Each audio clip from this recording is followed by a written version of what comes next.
Naghahanap ka ba ng bahay na pwede pang pang-business? Along the highway ito, napakaganda ng lugar, napakalapit sa mga landmarks at perfect na perfect for your family. I-check nyo na po ito.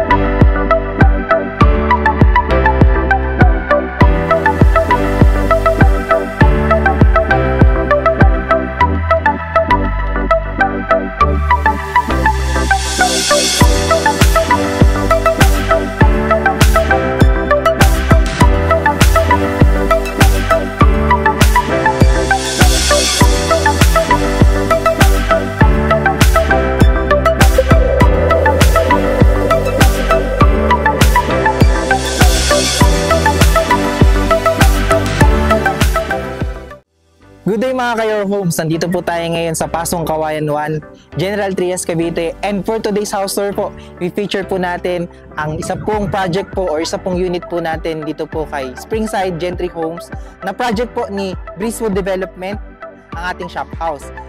Ang ating shop house po ay pwede pong pang-business sa baba po ng ating bahay at pwede rin pong bahay sa second floor po natin. Kaya napakaganda po nito na opportunity para po sa mga mahilig pong mag-business dyan. Pero bago po natin ito tignan, first, please make sure to subscribe sa aming YouTube channel and i-click nyo na rin po yung notification bell. Para whenever na mag-upload po kami ng panibagong mga YouTube house tours, maging updated po kayo dito at isa po kayo sa mga unang makakita. Kami rin po ay nasa Facebook, so please make sure to click like and follow para maging updated po kayo sa aming mga postings. Again, ako po si Carlo Felices, together with my team sa likod po ng camera, and welcome po kayo to another Your Homes house tour.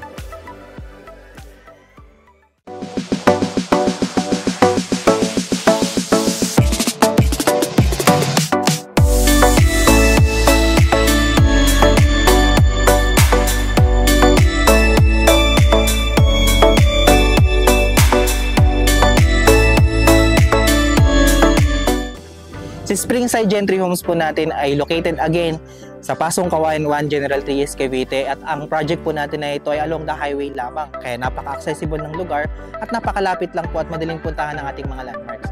Ang access po ng lugar nito ay via Cavitex. Kung kayo po ay galing sa Manila, it's around 45 to 1 hour nandito na po kayo sa project po natin na ito. At the same time po, maliit lang po ang ating community kaya hindi po crowded ang lugar. At the same time, napakaaliwalas lamang po nito. Kompleto rin po ang ating amenities dyan. Meron po tayong basketball court, meron po tayong playground at may clubhouse po tayo. Meron po tayong 24/7 po na guard po dyan pa. Kaya napaka-safe po ng ating community. So ano pang hinihintay natin? Tignan po natin ang ating unit mismo.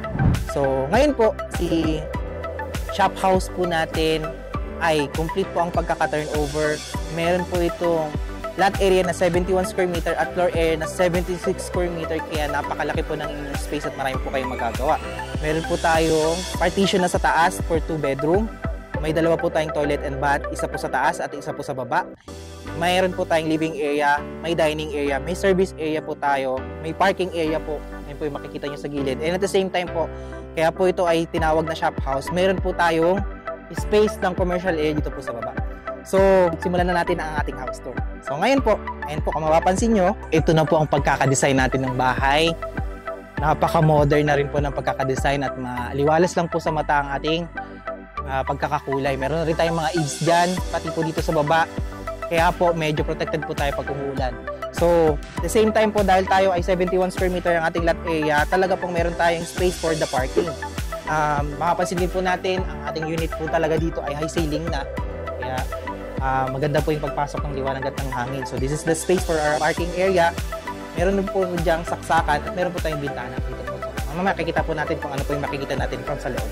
So dito po, meron po tayong space dito sa harapan. Pwede po natin itong gamitin or i-maximize pa po ito. Pwede nyo pong taniman or pwede nyo pong i-extend yung inyong bahay in the future. So, ano pang hinihintay natin? Pasokin po natin ang loob. Tara! So yan, makikita po natin, bubungad po sa atin ang space natin para sa ating commercial space. Dito po kasi, kung meron po kayong business, pwede nyo pong ilagay yan dito at napalaki po ang pwede nyo gamitin na area. Dahil po tayo along the highway, maganda po ang project po na ito para sa mga businesses na gusto nating itayo. madali rin po itong pasukin. So, pagkalabas po natin dyan, ito pong main road po natin yan, kalsada na po yan. So, ngayon, kung mapansin nyo po, fully painted na po ang ating bahay, may tiles na po tayo, halos lilipatan na lang po ito. And this is the turnover po ng ating commercial space. Kung gusto nyo po itong gawing area nyo lang sa family nyo, pwede rin naman po. At the same time po, mapapansin nyo po, high ceiling pa rin, again, at fully painted na rin po ito. So this is the space, yung ating commercial space yung pwede natin paglagyan ng business. Dito po sa side po na to, mapapansin po natin, naglagay po sila dito ng kitchen countertop. So, saan po kayo pwedeng maghugas. May sink na rin po yan. At meron po tayong nakatalis na rin po ito. So, kompleto na po ang pagkaka-turn over dito sa space natin. At dito po, meron tayong sliding window. Aluminum na ito. Kaya po, dito po matatanaw natin yung ating parking space. So, dito po katabi po ng ating kitchen. Dito po yung ating first toilet and bath dito po sa ground floor. As you can see po, hindi po siya ganun kalaki. So, pwede natin itong tawagin powder area. Ayan po siya. Pero, kompleto na rin po ang fixtures niyan. May toilet, may lavatory, naka-tiles, at meron po tayong ventilation. At PVC plastic door na rin po ang ating pintuan dyan. So, hindi siya ganun kadaling masira. Ngayon, dito po, may access tayo dito sa side po na to para sa ating service area. So, ito po yung ating space. Pwede pa natin itong gamitin, lagyan ng labahan, pwedeng gawing laundry area, or pwedeng gawin na kung ano pong gusto nyong idea po sa space na to. Actually, malaki pa po ito at marami po kayong pwede magawa dito. So, ito po yung sa ating likod ng bahay. This is called the service area po natin. So, pagka pasok po natin ulit, talaga po ang laki po talaga ng space. Nakakatawa po ang project po na ito. Tignan po natin ang second floor. Ito po kasi sa second floor, parang mapapansin nyo, ito na po yung pwede nyong gawin bahay kung kayo po ay may business sa baba. So, ang ating hagdanan po ay concrete na po yan. May tiles na po ang pagkaka-turn over. May hand railing po tayo. Naka-tubular po ang ating hagdanan. Tara! So, yan. After po natin pala sa concrete na hagdanan, meron po tayong mga wooden na hagdanan na rito sa mga susunod na steps natin. And kung mapapansin po natin, saktong-sakto lang po yung space ng ating hagdanan. Kasyang-kasya po kahit po pa tayo mag-akit ng mga gamit. Pag-akit po natin, bubungad po sa atin ng space natin for the living area. So, dito lang po ang ginawa nilang living area because naglagay na po sila ng malaking space sa baba. So, ganda pa rin po itong space na to. Pwede po kayo maglagay dito ng sofa, ng TV, and ma-maximize nyo po yung space na to. Meron po tayong bintana po rito. So, ayan po. This is the living area, and as you can see po, dito naman po ang ating dining area. Napakaganda pa rin po ng space. Pwede po kayong maglagay dito ng 6-seater na dining table. So, at the same time po, bago natin i-proceed, may ceiling na rin po at fully painted na rin po ang ating kisame. So, dito po, ito naman po ang ating space for the kitchen area. Nakatiles na po ito, ang ating kitchen countertop. May sink na rin po, may faucet, may saksakan po ng ating mga kitchen appliances, at may cabinet na po itong kasama sa turnover. So, may paglalagyan na po tayo ng ating mga kitchen utensils or kitchen appliances na mga kasya po dito sa baba. So, dito po, actually, pwede nyo po ilagay dito yung kitchen. So, katabi po niyan yung ating second toilet and bath dito po sa second floor. And as you can see, mas malaki po siya dun sa toilet and bath natin sa ground floor.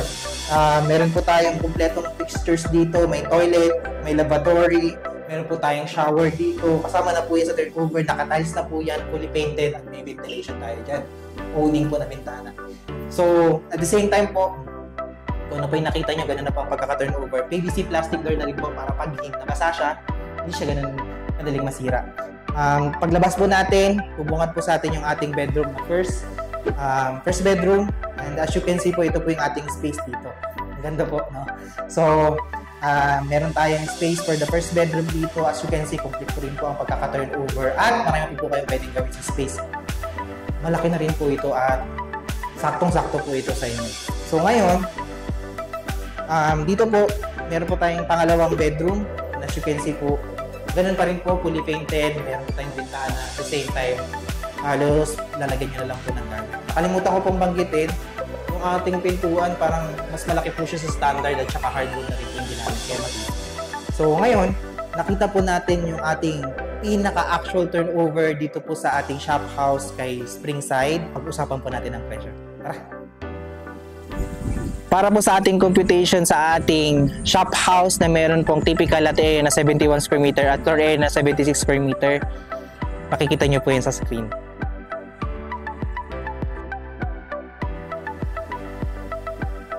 And at the same time po, kung hindi po kayo pasok sa required income natin, pwede po kayo magkaroon ng co-borrower. Pag-usapan po natin yan sa inyong mga increase. Kung meron pa po kayong mga katanungan regarding this unit po at gusto nyo po magpa-tripping po sa amin, you can contact us sa number po na makikita nyo sa screen at nandyan din po yung Facebook page namin. Kaya kung ikaw ay naghahanap ng bahay na pang business pa, perfect na perfect ito sa iyong pamilya. At the same time, napakaganda na ng location, malapit sa Manila, accessible, malapit sa mga landmarks, at the same time, magandang mga opportunity na pwede nyong gawin dahil maganda rin ang ating community. I-check nyo na po ito. Kung hindi pa po kayo nakasubscribe sa aming YouTube channel, please like, share, and subscribe na rin po para maging updated po kayo sa aming mga bagong ipipicture na bahay na kagaya po nito. Again, maraming salamat po sa panonood at magandang araw.